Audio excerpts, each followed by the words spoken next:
Baik, pemirsa terima kasih Anda masih bersama kami di Opini Dua Sisi. Sebentar sebelum ke Bawaslu, karena nanti ujungnya semua nih di Pak Afifuddin nih. Saya lempar ke Mbak Titi dulu. Mbak Titi, Anda melihat ini dengan berbagai argumentasi yang sudah berkembang di segmen sebelumnya, apa tanggapan Anda?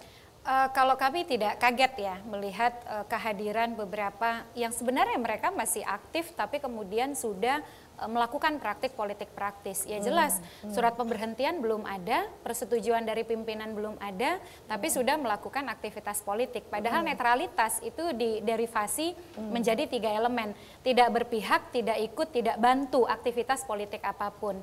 Nah, upaya partai politik untuk menarik perwira TNI Polri atau personel ke dalam politik sudah bisa diduga ketika revisi Undang-Undang Pilkada menjadi Undang-Undang 10 2016. Waktu itu ada usulan partai-partai di parlemen bahwa TNI Polri ASN, termasuk juga ASN, itu tidak perlu berhenti, cukup cuti selama masa kampanye. Tapi kan kemudian ada protes yang sangat luar biasa dari publik. Nah kemudian ketika dia masuk ke Pilkada 2018, apalagi sorotannya ini terjadi di daerah-daerah yang kantong suara besar, ada bintang-bintang yang turun, kemudian kan ditarik kepada memang jangan-jangan ini ada prakondisinya begitu. Pensiunan nggak masalah, purnawirawan tidak masalah. Yang menjadi kekhawatiran publik adalah ketika masih aktif, kemudian mereka aktif. Dan ini kan kalau kita toleran, kita kemudian permisif, apa berikutnya begitu ya, itu yang menjadi catatan penting kita.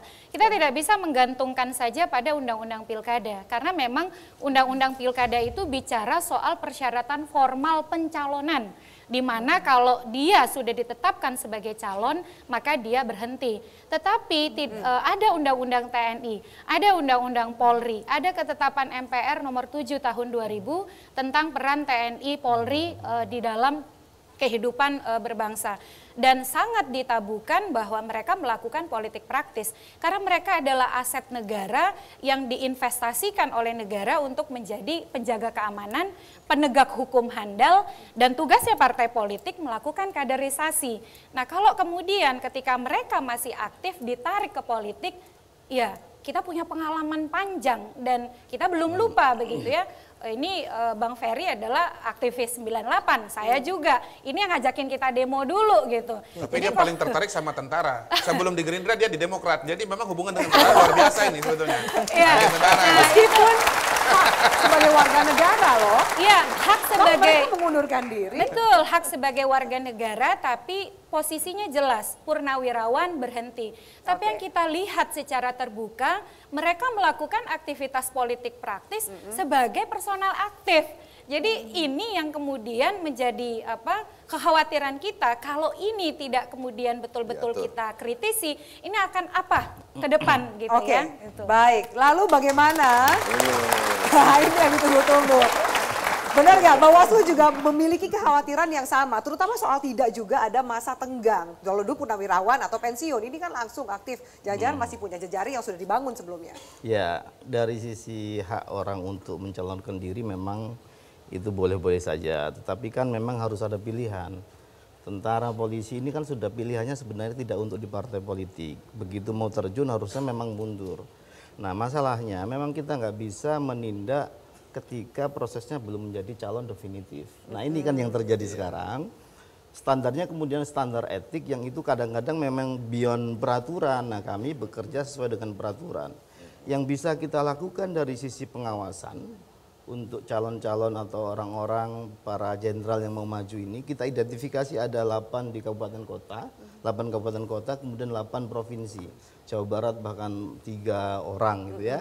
Ini memang lumayan banyak dan kemudian situasinya sebagiannya mengkapitalisasi powernya, posisinya sebelum mundur ini untuk melakukan kegiatan politik, kegiatan datang ke masyarakat yang itu kami nggak bisa tindak sebelum mereka menjadi peserta calon. Nah, yang sudah kita lakukan misalnya di Sumatera Utara dan di daerah-daerah lain kami menyurati instansi tersebut, misalnya kepolisiannya dan seterusnya secara instansi kami memberikan semacam informasi untuk pencegahan bahwa TNI Polri itu harus netral dan seterusnya dan seterusnya. Itu digubris gak sih Pak surat-surat yang disampaikan itu Nah. berbalas gak sih suratnya? Nah itu yang penting kami sudah melakukan fungsi pencegahan itu. Berarti Kami gak dibalas sampaikan. ya? Berarti dicuekin nih Bawaslu nih. Suratnya tentunya himbauan. Oke, Mas Kodari. Iya. Ya sebetulnya sekali lagi menurut saya tidak perlu terlalu khawatir ya kalau kemudian situasinya tidak seperti sekarang ini, di mana tidak ada jeda dari jabatan aktif kepada pencalonan. Kalau ada masa jeda, menurut saya nggak jadi soal. Sebetulnya TNI atau Polri kalau dia terjun ke pilkada lebih banyak kalahnya kok daripada menangnya. Jadi saya punya catatan, Bapak Ibu sekalian, dari 2006 sampai dengan sekarang ini, kalau kita bicara pilgub ya yang gampang dihitung, itu ada sekitar 30 jenderal yang maju calon gubernur atau calon wakil gubernur. Yang maju calon gubernur ada 22, yang maju calon wakil gubernur ada 8. Nah dari 30 yang maju itu, yang menang itu cuma 23%, 77%-nya itu kalah. Dan sebetulnya wajar kalau kalah. Yang namanya TNI atau Polri itu dalam hidupnya, dalam karirnya, biasanya tidak tinggal di satu tempat. Ya kan pindah-pindah terus begitu. Memang dia Kapolda, memang dia Pangdam, Ya, tapi ini pucuk Kapolda Pangdam pimpinan. paling setahun 2 tahun begitu. Sementara dalam pilkada langsung syarat pertama adalah tingkat pengenalan. Dan untuk bisa dikenal membutuhkan waktu yang panjang untuk bertindak, berkiprah dan berinteraksi dengan masyarakat setempat. Jadi sebetulnya tidak heran bahwa TNI dan Polri itu kalah karena dia tidak dikenal begitu. Dan salah besar kalau TNI Polri kemudian mengandalkan struktur polisi atau struktur tentara untuk bisa menang karena jumlahnya sedikit. Loh itu justru yang mungkin diandalkan oleh salah parpol. besar, itu salah besar. TNI Polri kalau mau menang dia harus datang ke petani, dia datang ke nelayan, dia datang ke pedagang kecil. Itulah segmen pemilih terbesar. Oke. Jadi itu yang dipahami.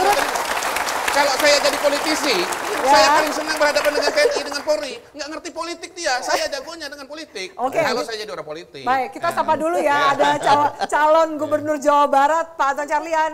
Calon wakil gubernur Jawa Barat, saya ralat. Pak Anton Carlyan, selamat malam.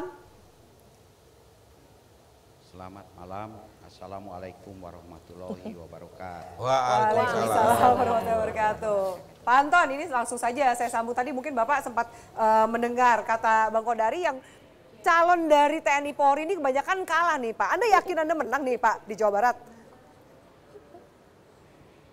Insya Allah kita harus haku yakin. Kalau calonnya saja tidak yakin, bagaimana nanti pendukungnya? Itu. Jadi pertama-tama itu kita harus optimis untuk menang. Apalagi saya dengan Pak TB Hasanuddin ini gabungan daripada TNI Polri yang didukung oleh sebuah partai besar, partai militan, partai yang solid. Dan juga apalagi saya dengan Pak TB Hasanuddin ini juga didukung juga oleh elemen-elemen masyarakat. Memang tadi disampaikan bahwa saya ini tidak menetap, tetapi alhamdulillah ketika saya ada gagas pendapat di DPD, makanya dengan secara spontan ada masyarakat-masyarakat yang mendukung, yang membuat posko-posko relawan secara spontan. Karena mungkin saya sebagai putra asli daripada Sunda, putra asli dari Priangan, putra asli dari Jawa Barat. Pak Anton, tapi itu mungkin juga karena banyak sekali foto Anda sudah terpampang di jalan raya, sementara kan ini belum mulai kampanye Pak. Tapi yang lain juga banyak. Kenapa kalau yang lain malah kalau saya baru 2 bulan. Kalau yang lain itu sudah ada setahun yang lalu, 2 tahun yang lalu. Kenapa yang lain tidak diapa-apakan? Kalau Bapak sudah berapa lama Pak? Foto saya dengan foto yang lain itu jauh lebih sedikit itu, dan saya juga tidak tahu siapa yang pasang ini. Jadi itu kalau bukan Bapak yang melihat pasang, foto tapi itu sudah berapa sendiri lama justru Pak yang Anton? lebih banyak. Kenapa baru 2 bulan saya diberitahunya juga. Padahal saya begitu masuk Kapolda Jawa Barat saja sudah banyak yang memasang calon gubernur. Nah, saya baru dikasih tahu 2 bulan yang lalu. Nah setelah gagas pendapat baru bermunculan foto-foto saya. Jadi ada yang salah. Bagaimana, kenapa kalau yang lain-lain tidak di-print, justru kalau saya Diprit gitu kan. Ini pun juga jadi Diprit, sebuah oke, baik. pertanyaan dan tidak perlu. Baik, ini tugasnya Bawaslu ntar Jadi dijawab oleh sempit Bawaslu, gitu Pak. Ada perwakilan istilahnya. Bawaslu di sini. Kita harus jeda. Baik, kita akan lanjutkan usai headline news berikut ini. Berikutnya apa yang harus kita perhatikan dalam perang bintang ini demi menjaga kualitas demokrasi kita, dan akankah ini menjadi ganjalan netralitas dan juga membangun institusi yang profesional di militer, TNI maupun juga Polri. Tetaplah bersama kami di Opsi.